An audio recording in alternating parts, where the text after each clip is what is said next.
How's it going, guys? Welcome back to the vlog. I hope you're having a really good day. Now, in the previous video you saw me take delivery of a load of plants. Now I was waiting for these plants to be able to get on with this tank here, the no filter tank. I wanted to be setting it up for a while now. We got the hardscape in a recent video, and I'll leave a link to that up there now, or up there. Which way is it go? I don't know. But yeah, so I was waiting on the plants. We've got the plants. Let's get them in. Now, in the previous setup video for the guppy tank you see behind me, I lifted the water level up to like just about level with the aqua soil, or you know, just below it. And it meant that when I put the plants into that aqua soil, it sort of plugged it and gripped it. And that technique worked really well. But that's not going to work here. And the reason for that is that underneath this layer of sand, I've also got a layer of dirt. Now, if I fill up the water level just above it and start fiddling around with plants and twisting them in and out and pulling them up, moving around, the dirt is going to come out. It's going to break the capping that we've made with the sand. This would be bad because it would cause a massive influx. Wow. Sometimes I really do impress myself. It will cause a massive rise in nutrient levels in the water column, which will cause algae. No doubt about it, it definitely will, because this is a pretty powerful light. People asking previously, what light is it? It's the Flexi Mini. I don't think it's available to buy anymore. I've tried looking for it myself. I've got 3 of them, but like, I want more, but I can't find them anywhere. So I think it's discontinued, but either way, it's an RGB slimline light, and I think it's about like 8 watts or something like that. It's not very powerful really when you think about it, but I suppose it is for a nano tank, and it works really well, and it grows plants amazing.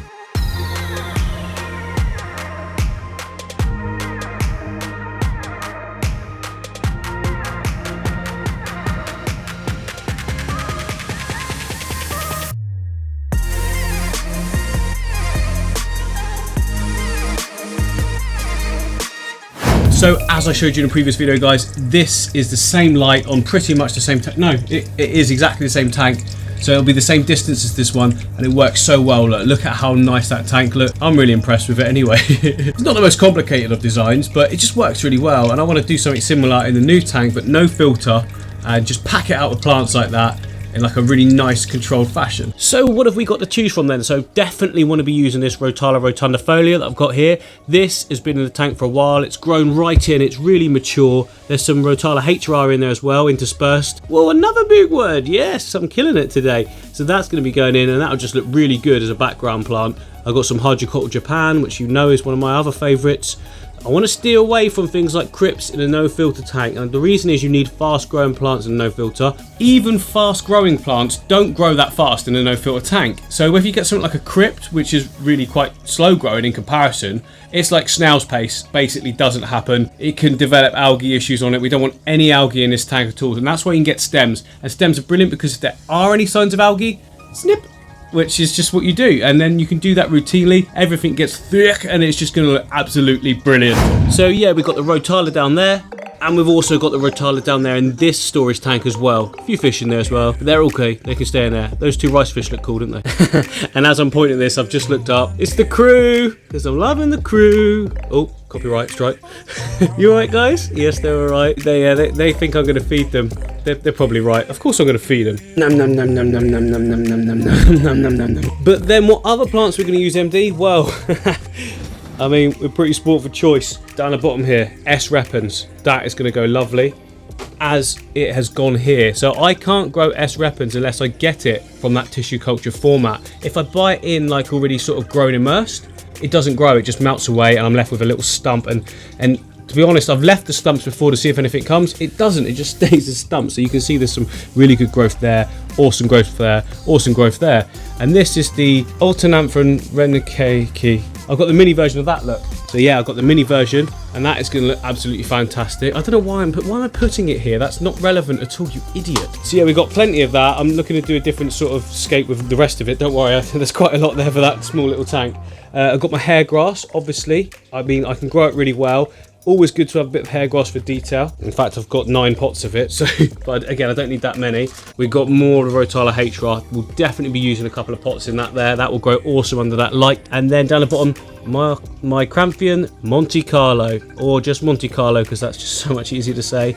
again, definitely using that. So I'm going to be using a little bit of a mix of all of this stuff. Why not? I mean, I love it now. Variety is the spice of life, and it is going to look awesome in this tank. So the first thing we need to do is divide up our dwarf hairgrass and our Monte Carlo. Yes, yes. Oh, that again in the foreground. It works brilliantly. It looks a bit odd to start with because the colours are a bit too vividly green, and eventually they like transform. Not transform. That's a stupid thing to say. They sort of, the greens in them go darker once they've been underneath the water for a little bit, which is exactly what we want because it looks far more realistic. Eeny, meeny, miny, mo. You are gonna be on show. One, if it stinks, just pick it up. Shut up. So I'm gonna use 2 pots of the Monte Carlo. 1, 2. You can count, I don't know why I'm doing that. And 1 of the Eleocharis Mini, which is the dwarf hairgrass. Again, so the hairgrass will be interspersed in between the Monte Carlo. Eventually it will mat out and then you'll get little tufts of hairgrass coming through, which looks really, really cool. It gives a really sort of natural look. First of all though, we need to take them out of these pots, pour out the little juice in the bottom, and then just divide them into small portions and plonk them in.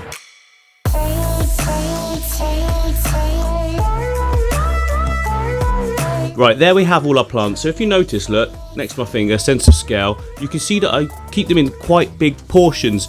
Now, I've said this before and I still stick by it. I don't know why it is, but if you keep portions big like that, they tend to grow so much better in low-tech aquariums. Like high-tech aquariums, you can probably split all of this hairgrass into individual little pieces if you're so inclined to. How now? But in low-tech systems, keeping that big root system together, like, you know, there's quite a good section there, isn't it, really? Keeping that all together, I've just found I've had so much better success with growth rates and also with, you know, no die-off as well. So if I keep them all together, I get no die-off. If I sort of split them up more, it tends to be some survive, some don't. I don't really know why.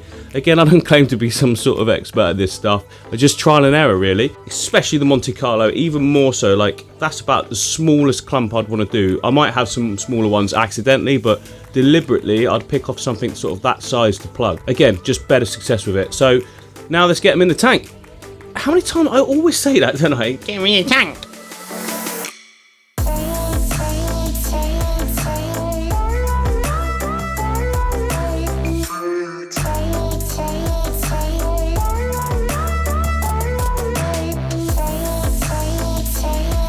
So that's the foreground plants in. Nothing out of the unusual, nothing out of the usual, nothing different there. But it works well, doesn't it? It looks good. And you notice here, look, in the middle, I've placed some of the Micranthemum Monte Carlo.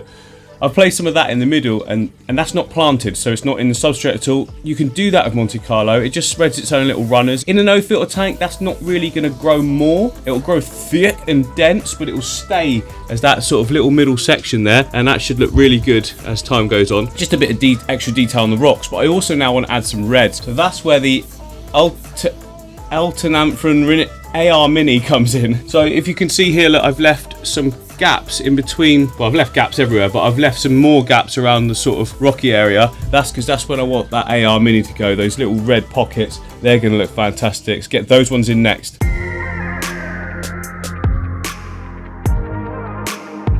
Right, so I've split the AR Mini into 3 portions. Now everything just looks better in 3s, 5s, 7s, odd numbers, guys. That's the key. So 1 smaller, 1 big, 1 medium, and then we just find their way in the tank somehow.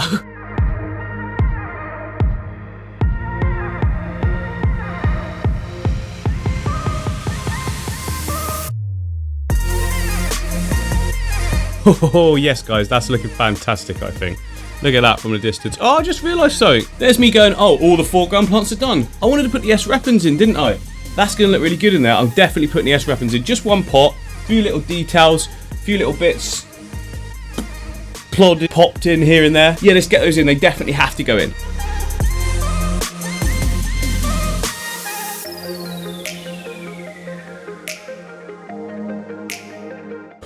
Yes, I think we're nailing it, guys. This is awesome. This is going even better than I expected. I mean, I had a vision, as always, but when you start plugging those plants and it starts coming to life, you're really pleased with how, like, I say I don't plan things to you guys, but I'm always planning things, I suppose, in my head. I'm always thinking about it. When I'm at work, I'm thinking about it. When I wake up, I'm thinking about it. Like, even now as I'm doing it, I'm thinking about the next bit. It's just crazy. It's such a fun, exciting thing to do, though. So we now got our predominantly green foreground with plugs of red in it. I want to do exactly the same in the background, but sort of the opposite way around. I want loads of reds either side. One side thinner strip, other side wider thicker strip. And then in the middle, a big section of green from the Rotala. Well, it won't be fully green, it will be different green to the foreground, it will be greeny yellow. Let me show you. Yeah, it will be a lot more green, as in like this Rotala at the back. So the brighter the light, the different colour stuff goes. The more bright it is, the more reddy, yellowy, orangey it goes. The less light, it seems to go more green. Certain plants anyway, not Java Fern for instance, or Hydrocotyl Japan, which always just goes green.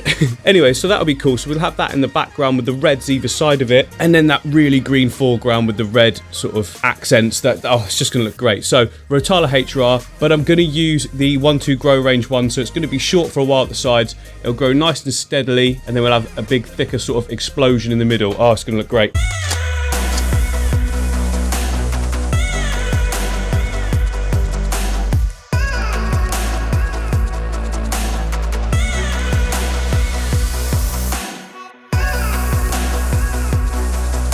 Right guys, I've got a planting tip for you. Best way to plant stuff into like sand and aquasoil like this and stop it coming back up, you push it down like that into the bed, and then as you're lifting it, you release and it starts to come up, and then you press in again, and then you release, press in, release, press in, release, press in, and then press in, and then push a little bit of sand on top, and there you go. It should be right down where you left it to start with. The sand locks it in, or aquasoil. When you fill up with water, you're all good.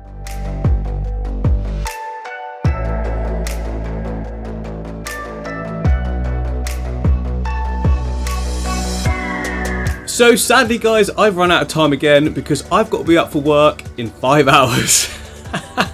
Never mind. Anyway, next video we're going to be adding the background stem plants. They're already established. It should start to really look punchy then. We can fill the tank up, and then I could talk to you about adding livestock. Now, certain tanks you'll be able to add livestock straight away. Certain tanks you'll have to cycle it. Most of the time in a no filter tank, you're going to have to wait a good few weeks to, you know, you let the tank establish before you add in livestock. I'm going to be using a huge chunk of established plants covered in good bacteria. I'm going to fill the tank up with mature tank water as well, and I'm going to be doing tons of water changes, which is going to allow me to add livestock straight away. But more on that in the next video. Anyway, hit the like, hit the subscribe. My name is Borat, and I'll see you on the next one.